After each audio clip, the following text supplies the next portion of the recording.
The board meeting. We're turning to item 28, the Green Plan update. Welcome to our new Chief Operations Officer, Gavin. Thank you. So this paper is here for noting, and it provides an update on the good progress that's been made in year one of the Trust's Green Plan, which is a 3-year plan. In the first year, around progress against achieving net zero objectives. This is really important for us, as it is the NHS, because it supports the NHS commitment to become net zero, the first world net health zero system. It helps us deliver some recurrent financial savings and sustainability. It strengthens our resilience as an organisation with some of the climate changes that we're starting to experience, and it supports some of the regulatory requirements that we need to do.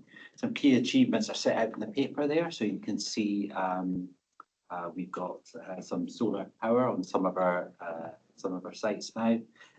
We've done some upgrades of our lights with LEDs. We've seen some energy waste reduction.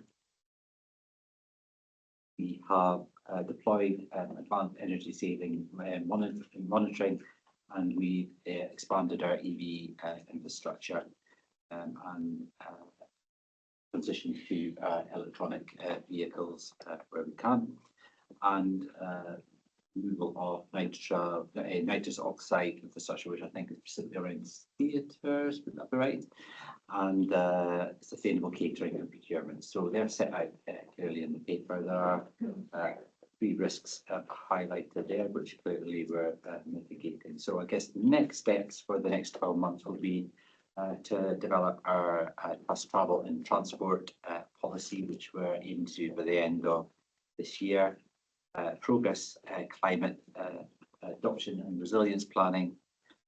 We want to roll out training for our staff on net zero, and we're aiming to get 25% for staff to on that, and continue our development for long-term decarbonisation. Thank you.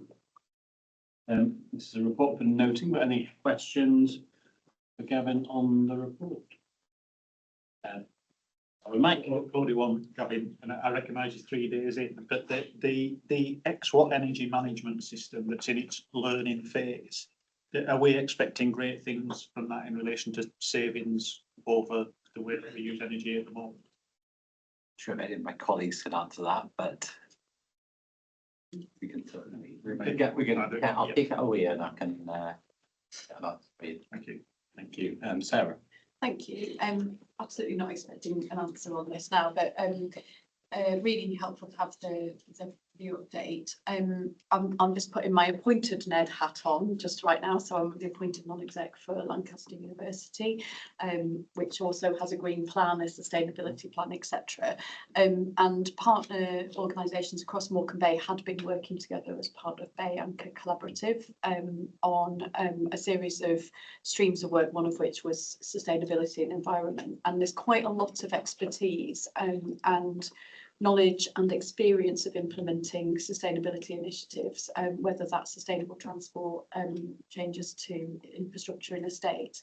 And it was really an offer and a suggestion that there's quite a good network, which includes the City Council, Lancaster City Council actually, who have sustainability at the heart of their council strategy, to provide introductions if it would be helpful to colleagues in other organisations.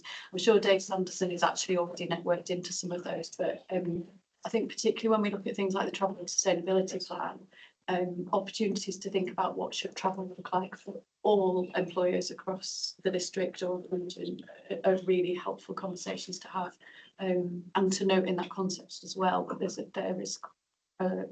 it's still open actually. There's a Lancashire consultation at the moment on the transport plan for Lancashire, so there are opportunities for us to think strategically about how we can draw down or use levers in as part of that wider geography.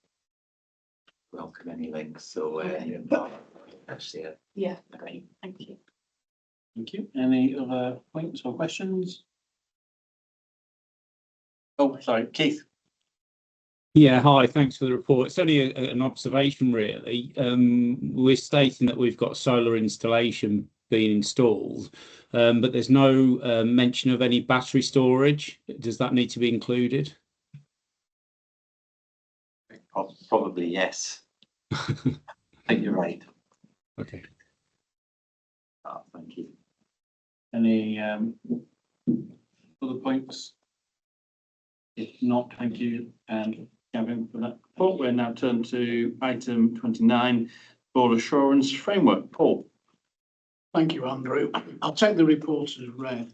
Probably just a couple of items from the report itself that I want to kind of highlight, but then maybe just reflect on some of the discussion points from today's meeting, where I think we need to focus our BAF in the immediate coming phase of work for both the assurance committees, and that talks to the point that you made, Steve, and we capture some of the emerging issues from today's meeting.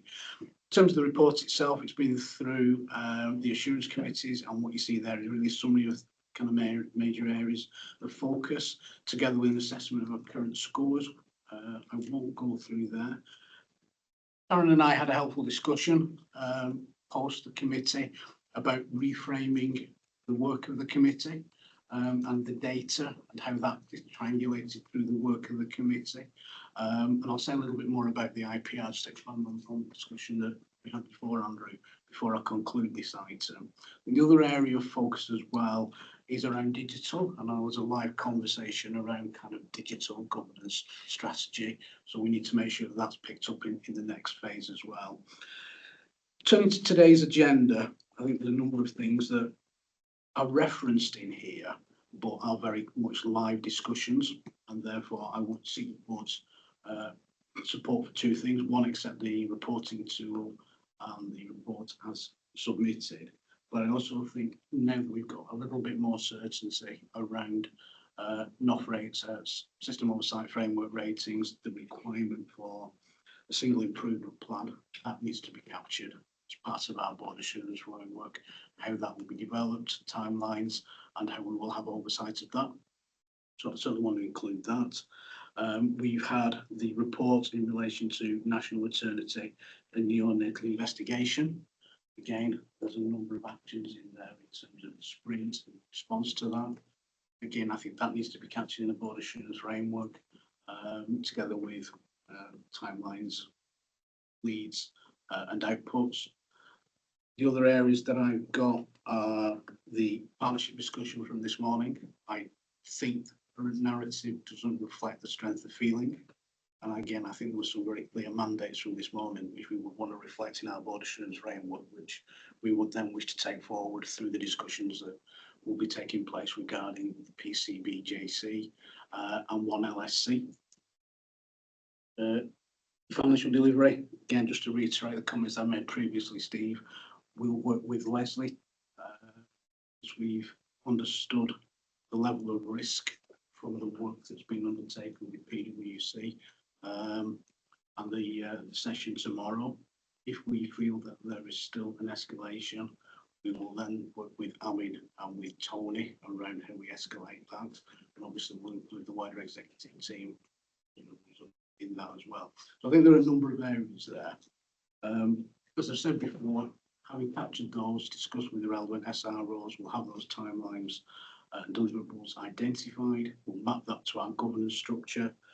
We will look at the forthcoming cycle of business. We'll make sure the appropriate committees have got that. We also use a triangulation tracker between the non-executive directors to coordinate business, and we'll refresh that as well as required. I'll pause at that point, but happy to take any comments or questions. Thank you, Paul. And I turn to questions. To start, Tony. Yeah, thanks, Paul. And I think it articulates a lot of the conversations we've had in various committees. The only reflection that's come through some of the conversations we've had today is about capacity, I think, in terms of the executive. Even in today's, we've got some additionality in terms of service improvement round off for. We've got the maternity plan. But then when you wrap in all the other additional pieces of activity and work let alone SC, and the wider PCB work and the ICB landscape. This is just a sense. There's no. I'm kind of just picking up in terms of conversations and some of the data and some of the things we've got. Have we sufficiently got the capacity in the right place, in the right way to do what we need to do? Because it feels like there's a lot of spinning plates. And I say that from a good place because it's about how we do that. I mean, we've now got PwC involved in regards to the waste reduction. Came in quite late, if I'm honest, and we could have done that earlier. But it's the conversation around the wider system. I think that Gavin raised the point around service improvement. Again, there's a region, but I'm just asking that question. And maybe it's unfair. Maybe it's for Steve to think, give us a response on that, because it's quite a difficult place in terms of the things that we need to do, the timescales and the expectations. And is capacity a real issue for us? Or have we got the sufficient levels of capacity to do what we do? Or is there another trick in the toolbox that we need to think about in terms of what we need to do? People. Well, I think it's a really important challenge. There'd be a question about how we reflect that from a BAF perspective, but being able to rapidly answer that. We have brought in or extended arrangements with PwC, so we've got that additional capacity, but I'm particularly mindful we've got two very new executive director colleagues who are in day 3. That we could come back to that challenge and that question, not just with Leslie and Gavin, but with the wider executive team. What if any, are the issues or gaps, and then how would we address them? Some of that, I think, Tony, would be what's the position within the executive team, but some of that would be informed by what's the position within the immediate teams and divisional teams as well. So it's that kind of totality that would give us an assurance that we've got sufficient capacity to move forward. So I think if we could take that question as a challenge, and rather than try to conclude it now, Yeah, absolutely. I want us to, as an executive, consider that, then come back to board. Yeah, that's great, because it's probably, it may not be an accurate reflection, but it's on the basis of conversations in other forums, committees and board meetings, and divisional directors are key. And obviously there's a lot of work going on. Any other questions on that? If not, thank you. Sorry, there was a question. Sorry, Karen. Sorry, my hand was very late there. Not a question per se, but just to flesh out a little more Paul's words about the discussions that we've had with regard to people metrics and articulating the risk very clearly for people. I think it's fair to say that a lot of the metrics that we see and that are usually associated with the people domain, so sickness rates, for example, and is one, don't necessarily give us a nuanced enough picture about the experiences of our staff. And they're traditionally the metrics that we've observed and also have been observed throughout the system. So I think there's a more extensive piece of work here for us to really understand what it is about our people that we need to be tracking in a quantitative sense that will enable our IPR to be more discerning than it currently is. And yeah, so it's just to flag that as a specific piece of work that will then give us greater alignment potentially between the IPR and the BAF, so that we really learn to measure what is important in terms of our workforce rather than make the easily measurable important. We need to kind of flip that and look through the other end of the telescope. And Paul? Thank you. Just one final comment, because the IPR has been mentioned several times today. Following a discussion with Steve when we were looking at the new metrics that we needed as part of the oversight framework, we began a discussion with business intelligence but also with our Associate Director of Performance, who has day-to-day responsibility for the IPR. And I know that non-executive directors on several occasions over recent boards have asked when that refresh is to be undertaken. I can confirm that the refresh has begun. The relevant contributors and the people that do the analytics and so on are being pulled together now. So we'll share some more detail around that. That actually sits with Gavin, and I wanted to do the courtesy of discussing that with Gavin over the next few days to get his oversight and direction in that. But just to confirm that work is now underway. When further information is to hand, we'll confirm some definite timelines when that will be completed. Thank you. Thank you, Nicola. Yeah, mine's really a comment about risk 5. When we had our development day last month, we talked about with one of our digital programs the importance of the engagement and transformation element around our staff and our operations. And I think that in order to be able to sustain and manage that risk, we need to be really clear that the benefits and the outcomes from any of our digital strategy are enabling actually wider benefits, and that can we ensure that within that digital strategy we've got a clear line of sight of what is the transformational and change activities and people activities associated with that and operational change. And therefore we're not just measuring our ability to implement a piece of technology, but actually to utilise that technology to its best.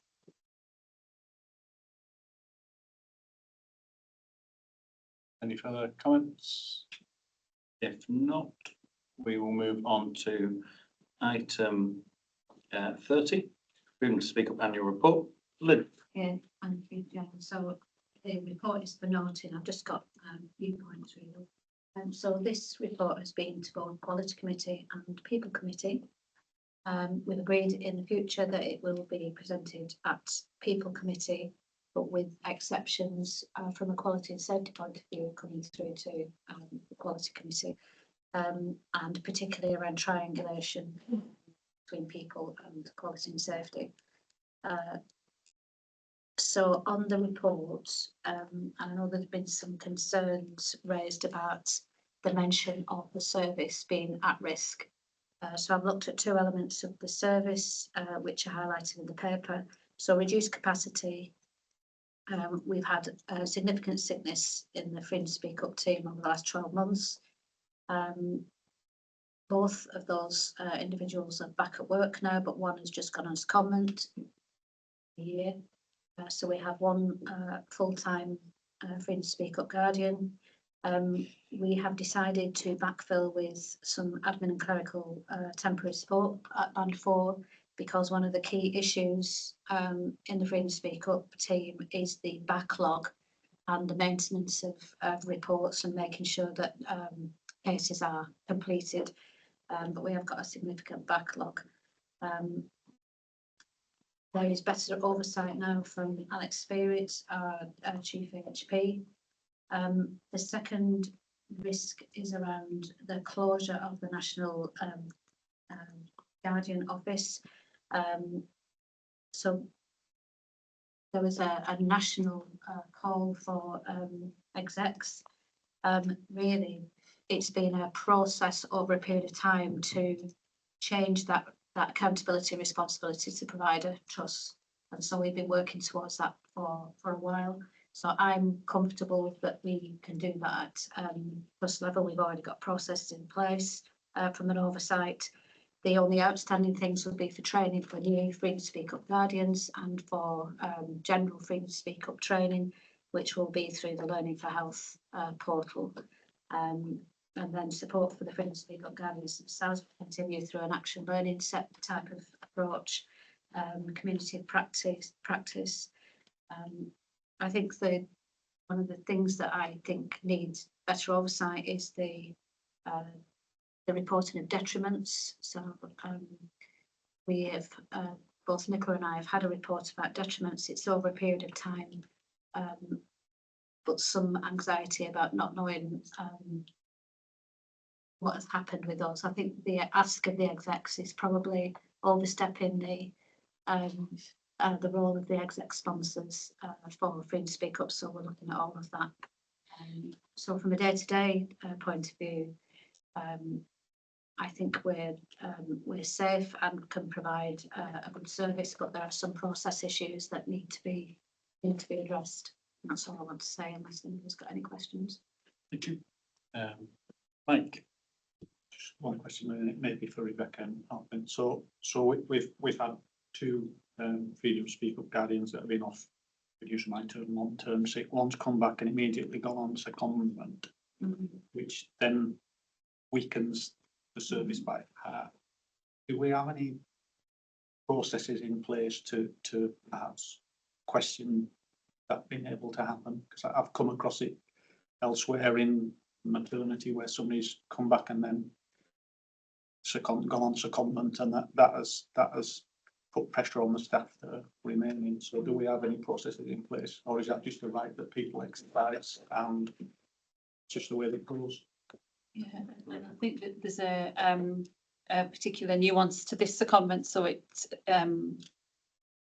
because of the individual involved, so I'm happy to share that outside of the session, but it's an understandable secondment for the so I'm comfortable. Yeah. There's a legitimate reason behind it in terms of the reason for coming back to work and then taking the secondment up again. But yes, it's ultimately the trust's decision whether a secondment is approved or not. But So on where does that oversight sit? I think probably something to take outside the meeting, because obviously there's two individuals here and they're, easy for people to know who they are. So Thank you for that, guys. Any further questions on this, Sarah? Sorry. Thank you, and thanks for the update, Lynn, as well. So yeah, to confirm, we did receive this at Quality Assurance Committee, and thanks, Lynn's rightly sort of reported that there were some concerns at Quality Assurance Committee around it being described as an at-risk service, but we didn't feel that the report particularly articulated what that risk was, what the mitigations were that were being put in place, and what the sort of route was to address those. I think that the work plan that's included in this report is helpful. It does provide a direction of travel, but I think what was missing for me was some of that discipline around if there is a risk, let's be very clear about what that risk is. Is it on the risk register? What mitigations are in place and what we're doing about it? So that was a concern. I do want to make sure we just sort of properly capture that. I think there does seem to be a disconnect around understanding of who the lead committee or what the lead committee is for Freedom to Speak Up, and so really welcome your comment there, Lynn, but actually my understanding is I had an offline catch up with the chair of the People Committee last week, who thought the Quality Committee was the lead committee, and in Quality Committee we thought People Committee was the lead committee. And whilst we recognise that both committees have an interest, I think it's really important from an assurance point of view that one committee knows that they're the lead committee, and so I think that's something it's really important to resolve. And I know that certainly Paul is aware of that. And then the other thing for me that I have requested is that at the moment it says there are 29 quality and safety related things that have been raised, but the reports that Quality Assurance Committee receives don't include any information about those quality and safety concerns or what has been done about them. So we've asked for that to be included and strengthened, and then obviously from assurance around being addressed. And we've also asked for some benchmarking, even if it's at quite a high level, to understand objectively when we report high levels of anonymous concerns, high levels of, for example, listening up or speaking up concerns, how that compares with other organisations of a similar size, etc. Because otherwise we don't really have an objective understanding of whether our Freedom to Speak Up service is, or whether our culture is where it needs to be or not, I think. So we've asked for some of those things to be considered that would give us greater assurance, I think, about the service. And I wanted to share that with the whole board because I think it's really important, because it's a really important part of our culture. It's been included as part of consideration for national maternity investigation this month as well. Just make a comment on quality and safety concerns right through the freedom to speak up. So been really clear where there is a quality and safety issue that needs addressing, that they signpost them back to so just some assurance that if there's an immediate safety concern, that would be picked up within the service, not go through the freedom to speak up process. So we'll keep oversight of that. So it's an interesting, so the capacity for the freedom to speak up nationally, it's between 1,000 and 5,000 staff. You need one freedom to speak up guardian. So it's a big thing. So we feel we've probably got, if that's the national recommendation, we've got enough resource. I think with the admin and clerical support, we'll be able to look at processes in a much sort of more organised way. And there is some support for how the freedom to speak up guardians are working and reporting, and how they report through their line management. So it just feels like it all needs tightening up. Thank you. And I think just that's really helpful to know about the level of resourcing. I think, sorry if I'm okay, come back in. I think for me, the benchmarking though is also about, it doesn't feel, it's difficult to be assured or otherwise about what the report's telling us, because we don't know whether, because I guess we would expect a healthy reporting culture. If people feel able to report incidents, then perhaps we'd see a higher level of incidents being reported, or, you know, whether with low or moderate harm, and maybe a lower level of freedom to speak up concerns because people felt they could raise that incident and that wasn't an issue. Whereas perhaps if we were seeing less incidents reported but more freedom to speak up concerns, that might suggest people didn't feel safe to report incidents. So I suppose what we don't really know at the moment is whether this report is telling us we've got a healthy culture, which means people do feel able to speak up, or whether it's not healthy. So maybe I'm asking too much of the report, but at the moment I don't think it's giving us enough to know. I agree. Thank you. Yeah, I think on that point as well, we could add a helpful triangulation with the National Staff Survey results as well, which will bring that to life a little bit, so we can include that. Steve? Yeah, so it's helpful to understand where this has been in terms of committees. I would probably challenge us to resolve today, if we can, which committee has the lead. That feels something we could agree. I mean, if that requires more discussion, I'd understand that, but I'd ask that we resolve that really very, very quickly. Freedom to speak up is critically important. I don't know how many staff we would have kind of watching this particular session, but my position would be that every single person in this organisation should feel safe to speak up openly. And if they feel they can't speak up openly, they should feel secure and confident that they can speak up confidentially. I'm not sure what we've got kind of reflects that ambition in the action plan that's proposed gets us to the point in December where we've got a speaking up of a FTSE policy. So I would be challenging us about what we needed to do to accelerate that. Because I think what we really want to do is make sure we've got mechanisms in place where staff can see they can speak up openly and speak up safely. So in other organisations, we have a network of 50 freedom to speak up champions across the organisation, very well broadcast that are one example of a source of support for people. So we don't necessarily need that mechanism in this organisation, but they're the sorts of things I'd expect to see from my perspective in the policy, and I don't think we should wait till December. I think it should be much clearer in terms of what goes forward. And I didn't understand all of the detail. So we talk in the strategic actions for board consideration, embedding mandatory FTSE impact assessments in transfer of undertakings. So that's quite a specific thing, and it may be appropriate. But I think there are probably bigger strategic things that we can think about in terms of a board to drive forward. So I say that because I think it's such an important topic that I just wonder whether there's a bit more work to be done on this that draws out the key things that we will do. And that sort of comes back to the lead committee kind of as a question as well, because if we could agree today, it is people or it is quack, then we could be working with that committee, with those freedom to speak up guardians, with freedom to speak up executive and non-executive directors, just to be perhaps even clearer about what it is we're seeking to achieve. Karen and then Nicola. Karen. I agree with everything that has been described so far. I think the clarity is important. I think this particular service is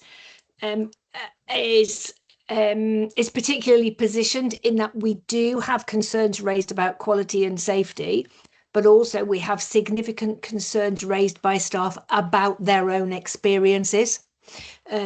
And essentially more related to what would be regarded as HR process. So there is something, I think, for us to really think about in terms of what do we believe as a trust that the scope of the Freedom to Speak Up service ought to be, and to be really clear about that. So we're really clear about that function and purpose. I think over time there has been some either you could describe it as slippage or expansion of that. So I think we need to be really clear and really specific about that in particular, so that we've got a reasonable but very focused and specific ask, and then we can then track the assurance through that. I think that's going to be absolutely critical. We could decide that today. Certainly my experience of other NHS organisations is that given that the Freedom to Speak Up service sits within the Chief Nurse portfolio, it would be more likely positioned in the Quality Assurance Committee, but I'm open to other perspectives and other views that might also prevail given the significance of this service for our organisational culture. But happy to consider other views and perspectives. I think it's almost less important which committee it's in, and more important that we get the assurance right and the triangulation and understanding between the two committees. I can see Nicola nodding there. Nicola? Thank you. I'll just make one initial comment with my chair of audit hat on, and then the rest of my comments are going to be with my SID / Freedom to Speak Up NED hat on. The first is that we did make a decision to ensure there is an audit around Freedom to Speak Up, but that would be in our 26-27 plan. And the main reason for doing that was actually we didn't really feel our auditors would be telling us anything we probably didn't already know. And I would prefer to use our auditors to examine things that we're less clear about. But I think we wouldn't want it to slip any further than that, because I think what we will need is to use that as an assurance that we are addressing things as you have highlighted yourself, Stephen. Thank you for your comments, because that gives me greater assurance that we are going to be looking at this. As the Freedom to Speak Up non-executive director, which I pick up as being the SID, I do think it's sensible for the Freedom to Speak Up non-executive director to sit with the SID, because one of your responsibilities is if you have to take an independent view because the matter has actually become a board behaviour matter. That is not what we're talking about today, but that is why it makes sense. I think the matter of where it sits and where we have assurance, I think the one comment then I would make with in that role is that it's really important that as the Freedom to Speak Up non-executive director, you are cited and you are engaged on the conversations that mean that we are challenging appropriately whether, firstly, we have a healthy enough culture that people feel they can speak up and they can speak up without detriment. And Lynn is right, we have had reports in that regard, but actually what we're going to do about them is the bit where I feel less clear, and I would like to see greater control, and I would like to see, more effective mechanisms. I think we do need to look at the mechanisms as accordingly, and I think we need to ensure that wherever this is overseen, the Freedom to Speak Up non-executive director does also get sight of those reports and those controls. And then I think secondly is that actually what that then does lead on to, and quite rightly so, was raised as part of the midwifery and neonatal inquiry, is that there is a correlation between having the right culture in which people can speak up and they don't feel detrimented, and patient harm, and that isn't going to just be around that particular area. So it doesn't surprise me we're in this position, but I think what we need to do is land it in one place, but make sure all parties have got the oversight they have, where they have that non-executive responsibility. So I absolutely agree with it needs to go to one committee, because at the moment it's going to two committees and we have two levels of scrutiny over a report that really needs quite a bit of improvement and sort of structure. I would like to just re-emphasise that quality and safety issues, although it will form part of some of the freedom to speak up, that is not the route from a professional point of view for raising clinical concerns. And we talked about doing some comms about where can you raise concerns, and your professional accountability to raise concerns back at clinical level. We need to do a piece of work around, and it's certainly about the detriment around managers' responses when there is a freedom to speak up, feeling very defensive about it. I think that's a big cultural thing that we need to do. And as majority of these sort of 77% have to do with behaviours, I feel strongly that it's not quality committee, it's people committee, it's a people committee.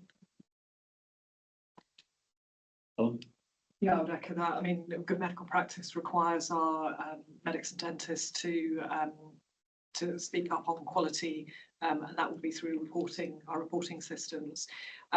So I would absolutely echo that. And yes, if you look at the numbers, this is around attitudes, behaviours, etc. So my personal feeling, based on the professional requirements, is that this should sit in people committee. Okay. Yeah, can I just come in to say that I think it's a difficult debate, but the way things sit at the moment, the challenges are around inappropriate behaviour, around weak psychological safety, we said, and sustained. We've got quite a high proportion of anonymous reporting when we benchmark. So I think, and taking on board what you have said around the professional perspective on this, I just would say that I think it sits around our culture agenda. I think it ties in with that, but I think it's really important that in my role, I've also got sight of that, and we find a way of making sure that that's happening. And then I think the role of the audit committee is a more overarching role to ensure that actually that we have got those and grip in place. And I think getting ourselves to a point where we can do deeper analysis, but that is more difficult when we've got such a high level of anonymity in the speaking up. But actually, what we're not getting enough of is the analysis as to where is that detriment and where is that lack of psychological safety. Karen? Oh, yes, thank you. Just really taking on and responding to Helen's and Lynn's comments that I think make absolute sense, and absolutely take that on. My ask would be that if we have the Assurance Home as people committee, given that freedom to speak up as a service sits within the chief nurse portfolio, if we can then just have that real clarity between chief nurse and chief people officer in terms of the cultural aspects that are, as we stand, arising through the freedom to speak up route. So we've got real clarity there, and real clarity of assurance reporting, ownership of actions flowing from that. So I suggest that while we might agree today, that we all meet after today, so we're really clear about the way forward, and that we don't need to revisit the concerns that have arisen today. That would be my suggestion. Then Rebecca, happy to meet up offline with Karen. Yeah, absolutely. Okay. Sarah? Yeah, and just to confirm from as chair of the Quality Assurance Committee, I'm very comfortable and that was actually my expectation that it was reporting formally to People Committee as a substantive report and that it was more of the escalation route for quality and safety. So I'm very comfortable with that outcome. Thank you. Nicola? Yeah, and I would also then say that because of the responsibility that I hold as the Freedom to Speak Up non-executive director, I think it'd be useful for me to also be involved in those conversations and for me to be assured that the CNO as the executive lead and myself can have the relevant engagement with People Committee when they are undertaking their responsibilities of overview. Yeah, absolutely happy with that, as long as we're absolutely clear about what that means, what the action is and what it is that's required, because I think it's the lack of clarity that has led to where we find ourselves today. So yeah, absolutely happy with that, as long as we're clear about the actions and what the ask is. Thanks, Nicola. Thank you all. We will move on to item 31, infection prevention annual report. Lynn? Sorry, I'm still thinking about all of that. It's all right. So this is the annual report for infection prevention, just some key highlights. So there is an end of year reduction in hospital-acquired infections, particularly around Clostridium difficile and E. coli and other gram-negative bloodstream infections. Ongoing audits around personal protection, equipment compliance, and ongoing monitoring in clinical areas. Successful outbreak management. We've had minimal impact from flu and norovirus. We have had some ward closures, but very short-lived, and then the wards have opened again. There's really key learning from incidents to drive improvements. One of the really positive things that's happened this year is around antimicrobial stewardship to reduce antimicrobial resistance, working really collaboratively with the pharmacy, antimicrobial leads to do that piece of work, which has been outstanding. So there's strong IP performance across both acute and community. And I think that's probably everything I want to say, but it's a really good end of year report for the infection prevention team. Thank you. Any questions? No? Good. Rest of the time. Thank you very much. Item 32 is the attendance monitoring register, which has been circulated, and the schedule of business item 33 has been circulated. Urgent business item 34. I've been notified of one item. Paul? Thank you. Yes, at the audit committee next week, there is an update to our standing financial instruction and scheme of delegation. The audit committee would normally consider that and then make a recommendation to the board. Those matters being matters that are within the terms of reference for the board of directors to approve. On this occasion, because the board isn't likely to meet for a number of weeks and to execute those changes quickly, we're seeking a permission for the delegation to be given to the audit committee to approve this advice next week. Everybody happy with the recommendation? Yep. Great. With that done, I will close the meeting. The time, date and venue of the next meeting is Wednesday, the 2nd of September, 12:30 here in the boardroom at Westmoreland General Hospital, also on Microsoft Teams. Thank you everyone for attending today. Thank you. Thank you. The joint board of directors council governance meeting will begin in 1 minute. Yeah. I was going to say.